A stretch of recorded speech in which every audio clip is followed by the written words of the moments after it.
नमस्कार दोस्तों, स्वागत है आपका हमारे चैनल में। मैं आपके साथ अर्चना मेहता। आज हम लेकर आए हैं आपके लिए एंटरटेनमेंट की दुनिया से जुड़ी ताजा अपडेट्स, गॉसिप्स और बॉलीवुड की हॉट अपडेट पर। तो चलिए शुरू करते हैं आपका पसंदीदा शो। दिलजीत ने कालाबाजारी की आलोचना की, दीपिका संग झूमे। रणबीर राम साई सीता नितेश तिवारी की रामायण दिवाली 2026 पर रिलीज। एनिमल 3 भागों में रणबीर दोहरी भूमिका में सीक्वल 2027। पुष्पा 2 प्रीमियर भगदड़ में महिला की मौत, अर्जुन मुआवजा। अमिताभ ने तलाक अफवाहों को खारिज कर कहा, मूर्खों की कमी नहीं है। मलाइका अरोड़ा ने राहुल विजय के साथ सेल्फी साझा की। फराह खान ने बिग बॉस 18 में जमकर लगाई फटकार। पहली खबर, दिलजीत दोसांझ जो इस समय अपने इल्यूमिनाटी टूर के भारत चरण में व्यस्त हैं, ने इंदौर में एक जोशीले कॉन्सर्ट के दौरान टिकट की कालाबाजारी पर खुलकर बात की।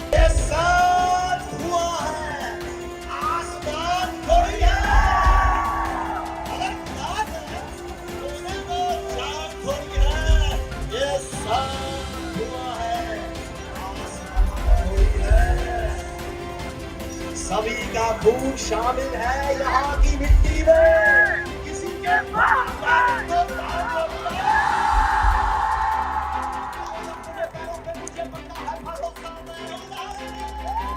उन्होंने कहा कि कालाबाजारी के लिए कलाकार जिम्मेदार नहीं है और ये समस्या लंबे समय से भारत में मौजूद है। उन्होंने राहत इंदौरी की एक कविता का उल्लेख करते हुए कहा कि वो ऐसे आरोपी से डरते नहीं है। अपने कॉन्सर्ट के दौरान दिलजीत ने इंदौर की स्ट्रीट फूड, खासतौर पर पोहा का आनंद लेते हुए एक वीडियो भी साझा किया। वो अपने प्रशंसकों से घुलते मिलते और उनके साथ बातचीत करते नजर आए। इसके अलावा उन्होंने साइकिल सवारों के एक समूह से भी मुलाकात कर उनका समर्थन स्वीकार किया। 6 दिसंबर को बेंगलुरु में दीपिका पादुकोण ने दिलजीत के कॉन्सर्ट में हिस्सा लिया। उन्होंने मंच पर दिलजीत के साथ डांस किया और उनके गाने लवर और हंस हंस पर झूमती नजर आई। ये प्रदर्शन दर्शकों के लिए एक खास अनुभव रहा। दिलजीत के इवेंट्स में संगीत के साथ उनका प्रशंसकों से जुड़ाव और उनकी साथी दर्शकों को बार बार आकर्षित करती है। अगली खबर, रणबीर कपूर और साई पल्लवी अभिनीत बहुप्रतीक्षित फिल्म रामायण नितेश तिवारी के निर्देशन में बन रही है। फिल्म के निर्माता नमित मल्होत्रा ने इसे भारतीय संस्कृति और महाकाव्य कथा का सबसे प्रमाणिक और भव्य रूपांतरण बनाने का संकल्प लिया है। रणबीर कपूर ने हाल ही में रेड सी फिल्म फेस्टिवल जेद्दा में फिल्म को लेकर उत्साह व्यक्त किया। उन्होंने भगवान राम का किरदार निभाने को सौभाग्य और सपना बताया। उन्होंने निर्माता नमित मल्होत्रा को जुनून और समर्पण की सराहना की, जो इस महाकाव्य को बड़े पर्दे पर लाने में लगे हुए हैं। रणबीर ने खुलासा किया कि ये फिल्म 2 भागों में रिलीज होगी। पहला भाग दिवाली 2026 और दूसरा दिवाली 2027 में आएगा। उन्होंने पहले भाग की शूटिंग पूरी कर ली है और जल्द ही दूसरे भाग की शूटिंग शुरू करेंगे। फिल्म भारतीय संस्कृति, पारिवारिक और दाम्पत्य संबंधों की गहराई को उजागर करेगी। फिल्म में साई पल्लवी सीता की भूमिका निभाएंगी, जबकि रवि दुबे लक्ष्मण और कन्नड़ सुपरस्टार यश रावण के रूप में नजर आएंगे। इस परियोजना के प्रति समर्पण और कलाकारों की शानदार भूमिका के साथ रामायण भारतीय सिनेमा में एक ऐतिहासिक फिल्म बनने की ओर अग्रसर है। अगली खबर, रणबीर कपूर ने पुष्टि की है कि उनकी ब्लॉकबस्टर फिल्म एनिमल 3 भाग वाली फ्रेंचाइजी होगी। अभिनेता ने रेड सी फिल्म फेस्टिवल में बताया कि फिल्म का दूसरा भाग एनिमल पार्ट 2027 में शूटिंग करेगा। संदीप रेड्डी वांगा निर्देशित इस सीक्वल की स्क्रिप्ट पर काम चल रहा है। रणबीर ने कहा कि वो फिल्म में 2 किरदार निभाएंगे, नायक और प्रतिपक्षी, जिसमें वो प्रोजेक्टेड उनके लिए और रोमांचक हो गया है। दिसंबर 2023 में रिलीज हुई एनिमल रणबीर कपूर और रश्मिका मंदाना की मुख्य भूमिका वाली एक एक्शन ड्रामा थी। फिल्म बाप बेटे के जहरीले रिश्ते और विजय के अपने पिता और स्वीकृति पाने के संघर्ष पर आधारित थी। विजय अपने पिता की रक्षा के लिए किसी भी हद तक जाता है, लेकिन भावनात्मक रूप से अनुपलब्धता पिता से प्यार पाने और असफल रहता है। फिल्म ने बॉक्स ऑफिस पर 900 करोड़ रुपए से ज्यादा की कमाई की, लेकिन इसे स्त्री द्वेष और विषाक्तता के लिए आलोचना भी झेलनी पड़ी। इसके अलावा रणबीर ने हाल ही में रामायण की शूटिंग पूरी कर और रितेश तिवारी निर्देशक इस फिल्म में भगवान राम का किरदार निभाया। उनके पास संजय लीला भंसाली की लव एंड गॉड भी है, जिसमें वो विकी कौशल और आलिया भट्ट के साथ नजर आएंगे। अगली खबर, हैदराबाद में पुष्पा 2 द रोल के प्रीमियर पर हुई भगदड़ में एक 35 वर्षीय महिला रेवती की मौत के मामले में पुलिस ने थिएटर के मालिक एम संदीप, प्रबंधक एम नागराज और सुरक्षा प्रमुख गंधकम विजय चंद्र को गिरफ्तार किया है। ये घटना 4 दिसंबर को RTCX रोड स्थित संध्या थिएटर में हुई, जब अभिनेता अल्लू अर्जुन अपनी पत्नी अल्लू स्नेहा रेड्डी और सह कलाकार रश्मिका मंदाना के साथ प्रीमियर में पहुंचे। प्रशंसकों की भारी भीड़ में चलते भगदड़ मच गई। रेवती और उनके बेटे को इस दौरान चोटें आई। महिला को अस्पताल में मृत घोषित कर दिया गया, जबकि बेटा गंभीर हालत में भर्ती है। पुलिस के अनुसार थिएटर प्रबंधन और अभिनेता ने इस दौरे के बारे में पहले से कोई सूचना नहीं दी थी, जिससे सुरक्षा व्यवस्था नाकाफी रही। घटना के बाद मृतक के परिवार की शिकायत पर भारत न्याय संहिता के द्वारा 105, 118 और 35(5) के तहत मामला दर्ज किया गया।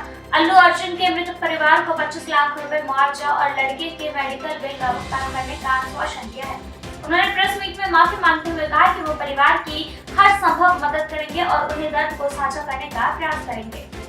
अगली खबर है, अभिषेक बच्चन और ऐश्वर्या राय के तलाक की अफवाहों के बीच अमिताभ बच्चन ने अपने ब्लॉग और सोशल मीडिया पर गुप्त पोस्ट के जरिए इन खबरों को अप्रत्यक्ष रूप से खारिज करते हुए कहा कि मूर्खों और समित बुद्धि वालों की इस दुनिया में कोई कमी नहीं है। उन्होंने लिखा कि ये लोग दूसरों के बारे में झूठी बातें बनाकर अपनी निजी कुकर्म छिपाते हैं।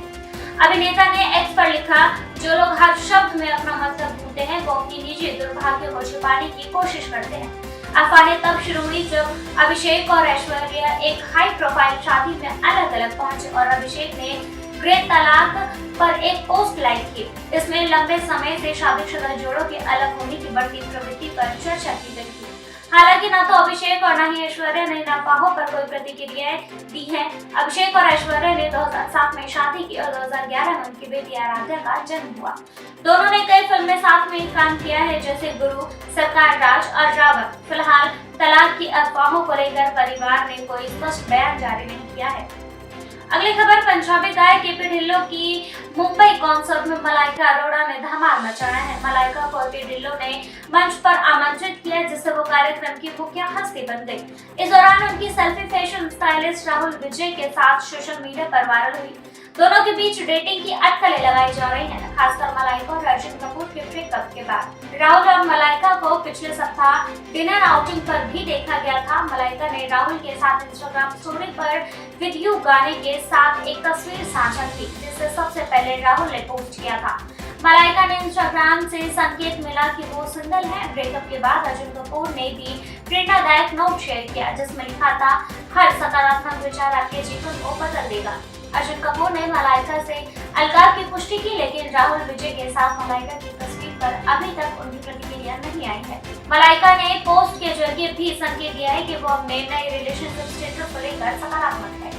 अगली खबर, बिग बॉस 18 के धमाकेदार वीकेंड का 12 एपिसोड में इस बार सलमान खान नहीं, फिल्ममेकर फराह खान ने होस्ट की कुर्सी संभाली और घर वालों की हरकतों, टिप्पणियों और उकसाने वाले बर्ताव के लिए जमकर क्लास लगाई।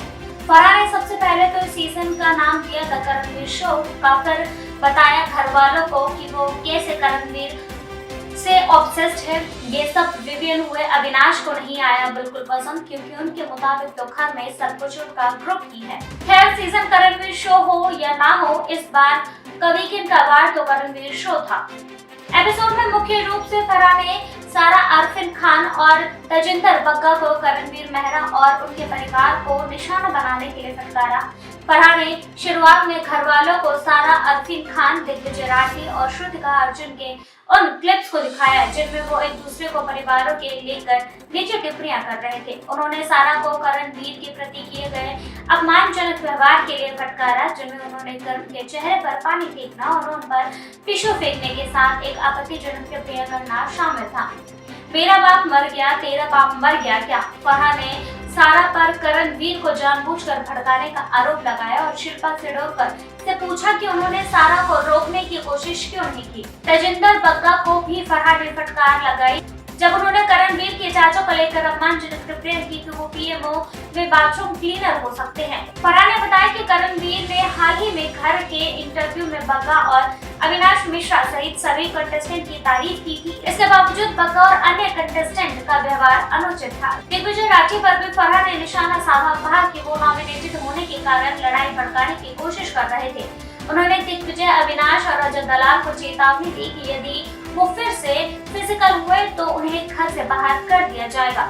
श्रुतिका अर्जुन को भी चुप तरंग के साथ उनकी दोस्ती में जरूरत से ज्यादा पॉजिटिवनेस दिखने के लिए फटकार लगाई गई। एडेन रोज को भी करणवीर की पिचिंग करने के लिए सवालों के घेरे में लिया गया।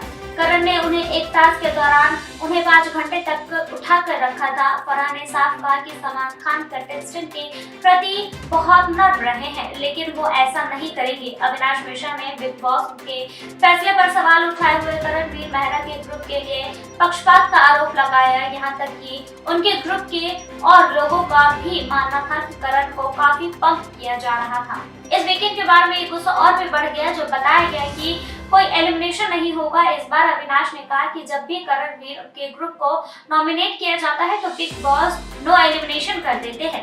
अविनाश ने कहा, बिग बॉस अगर आपको बोलना है तो खुलकर बोल दीजिए। जब उनका ग्रुप नॉमिनेट होता है तो आप नो एविक्शन खेलते हैं, हम इतने बेवकूफ नहीं हैं। उन्होंने आगे जोड़ा, जब से करण कन्फेक्शन रूम से निकले हैं तब से 3 हफ्तों में कोई एलिमिनेशन नहीं हुआ, लेकिन जब हमारा ग्रुप नॉमिनेट होता है तब आपको किसी को बाहर करना होता है। तो दोस्तों, ये थी आपके एंटरटेनमेंट की सबसे ताजा खबरें। आशा करती हूँ आपको ये शो पसंद आया होगा। अगर पसंद आया हो तो लाइक और शेयर जरूर करें और ऐसे ही एंटरटेनमेंट अपडेट्स के लिए हमारे चैनल को सब्सक्राइब करना ना भूलें।